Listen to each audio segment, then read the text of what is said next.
Hi, Anna. I'm really excited about today's lesson. We'll learn new vocabulary and you'll hear a different story. By the end of the class, you'll understand the story much better, and these phrases will help you in daily conversations.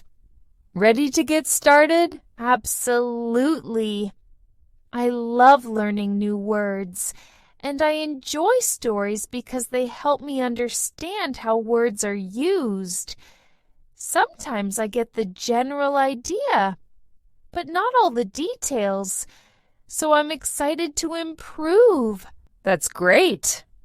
Don't worry if you don't understand everything right away. I'll tell you the story first, and then we'll review important phrases. After that, I'll tell you the story again, and I'm sure it will be much clearer. Let's dive in. I'm ready.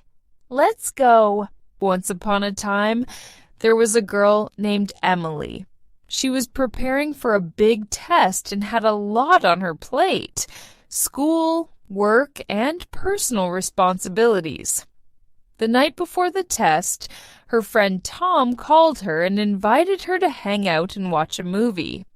Emily really wanted to hang out, but she knew she needed to study. After some hesitation, she said yes. Emily went to the movie, and by the time she got home, it was too late to study. She felt a bit guilty, but she thought, "I'll be fine. I studied a lot last week." However, the next day, when she sat down to take the test, she realized she had forgotten a lot of important information. She felt nervous and knew she hadn't made the right decision. After the test, Emily told Tom what had happened, and he said, "You should have just said no." Emily agreed and felt like she was running out of steam. She had been juggling too much and learned a valuable lesson. Sometimes you have to say no to things, even if you really want to do them, to focus on what's important. Tom understood and said, "Don't sweat it, Emily. You've got a lot on your plate, and you need to take care of yourself first." So, Anna, what do you think? Did you understand most of the story? I think I got the main idea.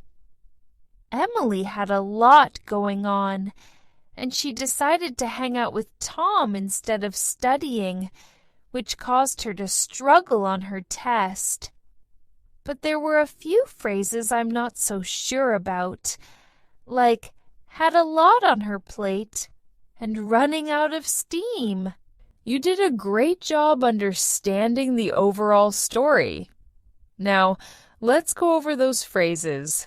Let's start with to hang out. In the story, Tom invited Emily to hang out. Do you know what hang out means? Does it mean to spend time with someone in a casual way?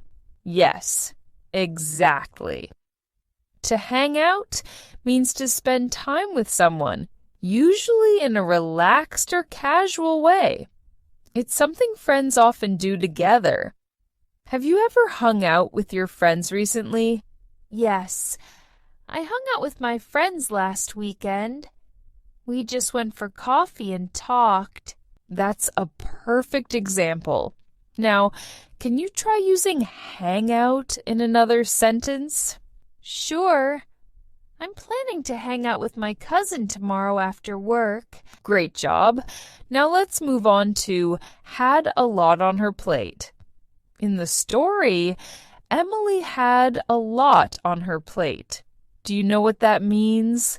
I think it means she had a lot of things to do, or a lot of responsibilities. Exactly. When someone has a lot on their plate, it means they're very busy or have a lot of tasks to manage.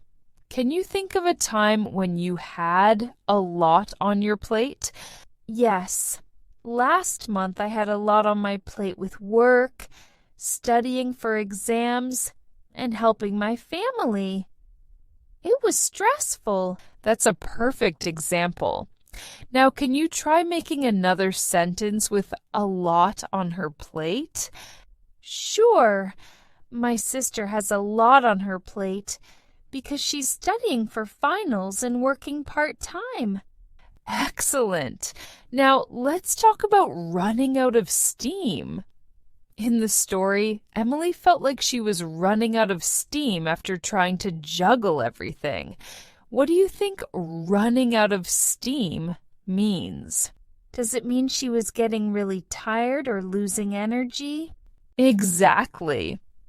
Running out of steam means you're losing energy or becoming exhausted after doing something for a long time. It's like when you've been working hard and suddenly you feel like you can't keep going. Have you ever felt like you were running out of steam? Oh, yes.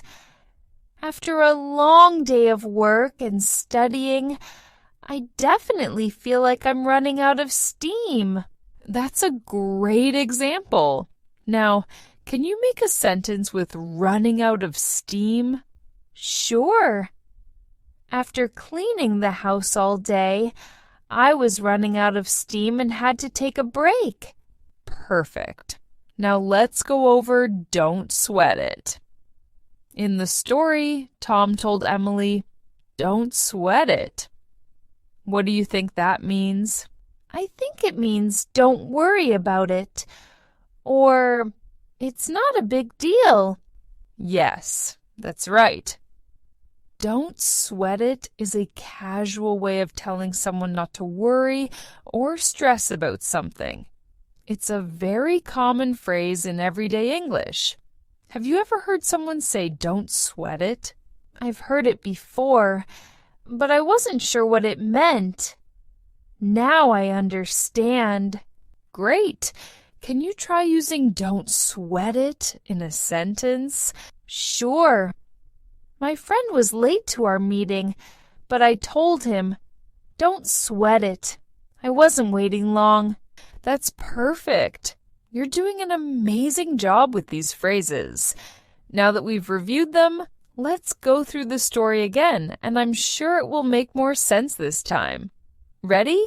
Yes, I'm ready. Once upon a time, there was a girl named Emily. She was preparing for a big test and had a lot on her plate: school, work, and personal responsibilities. The night before the test, her friend Tom called her and invited her to hang out and watch a movie. Emily really wanted to hang out, but she knew she needed to study. After some hesitation, she said yes. Emily went to the movie, and by the time she got home, it was too late to study. She felt a bit guilty, but she thought, I'll be fine. I studied a lot last week. However, the next day, when she sat down to take the test, she realized she had forgotten a lot of important information. She felt nervous and knew she hadn't made the right decision. After the test, Emily told Tom what had happened, and he said, "You should have just said no." Emily agreed and felt like she was running out of steam.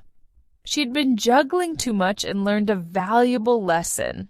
Sometimes you have to say no to things, even if you really want to do them, to focus on what's important. Tom understood and said, "Don't sweat it, Emily.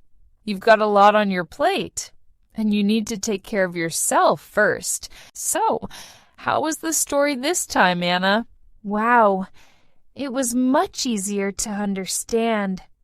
I got everything, especially the parts where Emily was running out of steam and Tom said, "Don't sweat it." These phrases really helped me understand the story better. I'm so glad to hear that. You did an amazing job today. Understanding phrases like hang out, a lot on her plate, running out of steam, and don't sweat it will really help you in daily conversations. How do you feel about using these phrases now? I feel much more confident. I'm going to try using them when I talk to friends or in writing. It's really helpful to learn these kinds of phrases because I hear them a lot, but didn't fully understand them before. That's fantastic. The more you practice, the easier they'll become. Keep using these phrases, and you'll be speaking more fluently in no time. Thank you so much. This lesson was really helpful. You're very welcome, Anna. I'm proud of your progress. Keep practicing, and I'll see you in the next lesson. See you next time, teacher. If you enjoyed this video and found it helpful, make sure you don't miss our next video. We have an exciting and engaging topic lined up to help you practice your listening skills. Click here to watch it and keep improving your English.